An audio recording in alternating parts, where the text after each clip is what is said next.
Magandang araw mga kabukid. Muli ko pong pinasyalan ang maisa nila Mamaling Briones. Ngunit sa aking pagbaybay sa kalsadang ito, napansin ko dito sa aking kaliwa ay may tanim na pakwan. Dito naman po sa aking kanan ay may tanim na siling F1 or Taiwan. So sa matagal ko na pong pagbabaybay sa kalsadang ito, halos lahat po ng tinatanim dito ay mais. Ngayon natutuwa po ako dahil may nakita po akong bagong tanim dito na pakwan at siling Taiwan. So meron din po palang nagtatanim dito ng mga ganitong klase ng halaman. So sa aking pagbaybay ay minabuti kong makipagkwentuhan ng konting oras sa mga nag-iintindi at may-ari ng pakwan na ito. Magandang hapon. Pakwan.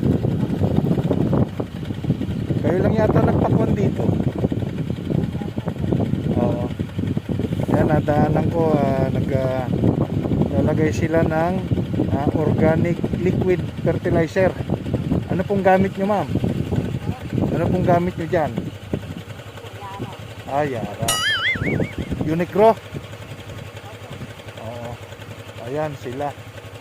So yung ating namang kliyente, si na Ma'am Marlene Briones, doon pa ho, pupuntahan pa natin. So puro mais na rito. Sige po ma'am, sir.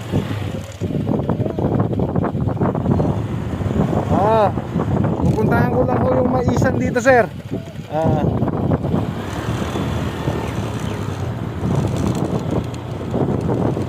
Kanila pa pala to mga kabukid.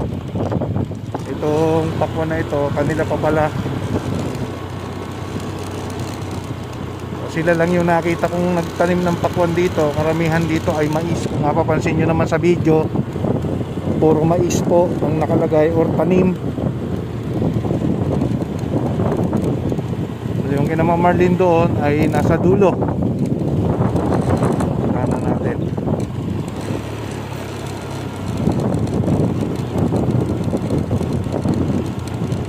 Lapad-lapad din yung pakwan ni Kuya, oh. Nandito. O ito, luya naman.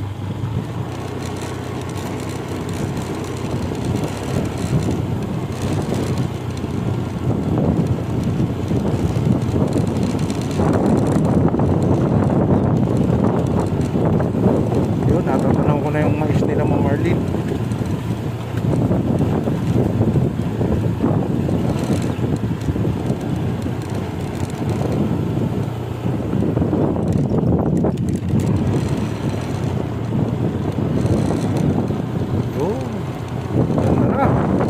Berdeng berde.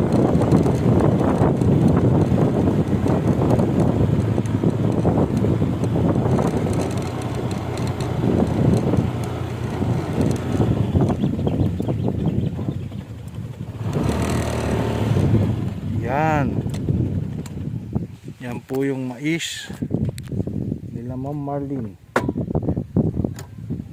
Kaya lang wala tayong naabutang tao rito kasi ay wala po si Kuya Cornelio yung nag-iintindi ng maisang ito. So, para lang may ma-update tayo kay Ma'am Marlene. So, ito yung unang visit natin.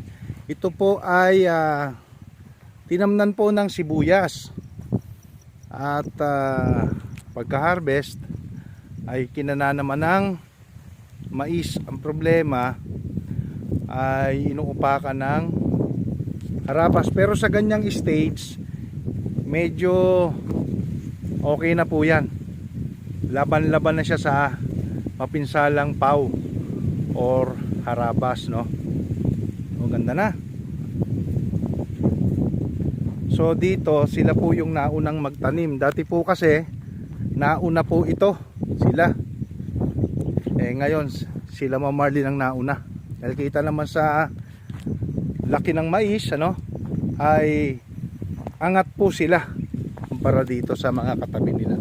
Ito po ay ginamitan ng ating CHC Agritech product, kaya binibisita ko po, no. Lahat po ng gumagamit ng CHC Agritech product ay personal ko pong pinapasyalan, no? Yung sabot lang naman po ng aking makakaya. Especially kung sa akin po bumili mismo ng product. At syempre nag-i-endorse din po tayo ng katuwang, no? Kasi hindi po kaya ng CHC Agritech alone lang. So may mga insecticide pa rin po tayong nire-reseta sa ating mga magsasaka, no? Kasi hindi po kaya ng product lamang natin. Kasi ang CHC product po, unang-una, pagagandahin po yung kalidad ng lupa. Kasi sa mga farmers, bihira po ang kondisyon ng lupa. More on inorganic practice po sila. Lalagyan lang nila ng ipot, yung pinakaalam nilang diskarte, no? O kaya yung mga carabao manure, no? Ang okay naman po yan. Ang problema, meron kang pagkain, walang magluluto. Sino yung mga magluluto?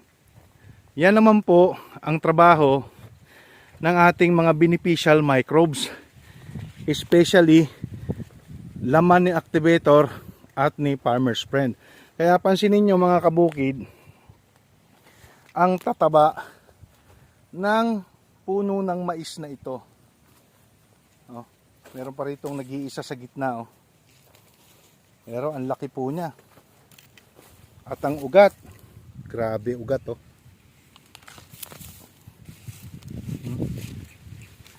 Tatlong daliri ko, oh, kasya. So, yun po yung ginagawa ng ating mga beneficial microbes na halos wala na po sa lupa dahil sa walang tigil na pag-apply ng chemical.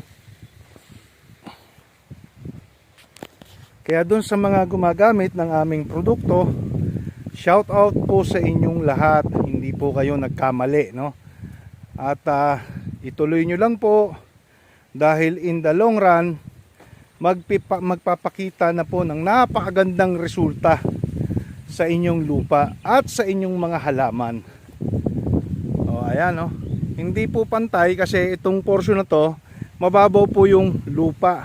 Doon po medyo mataas po yung lupa. Kaya mapapansin nyo, uneven po yung tubo ng mais, no? Pero kung pantay ang lupa niyan, pare-pareho po ang laki.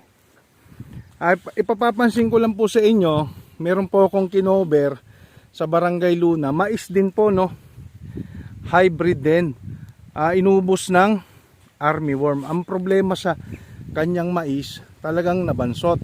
So ito, yung puno ng mais niya, nananatiling maganda. Dahon lang po talaga yung napinsala. So pagka ganyan, kayang-kaya pa rin po yung mapaganda, no? At siyempre alam ko may in-apply na po ditong chemical or insecticide si Kuya Cornelio, kung saan siya po yung nag-iintindi ng mais na ito. Kung bibigyan tayo ng pagkakataon, makapanayam natin siya para maidugtong natin dito sa video. At syempre siya naman ang nakakaalam nito kung ano na po yung mga pinaglalagay niya dito sa mais nila, Ma'am Marlene. Ayan, Ma'am Dory, shoutout po sa inyo. So ayan na po, no? Ang ganda na.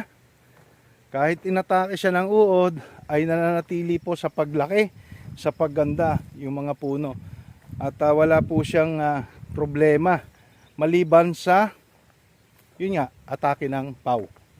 Pero minimal na po yan kasi sa dahon-dahon na lang. Wala tayong nakikitang naninilaw, nababansot.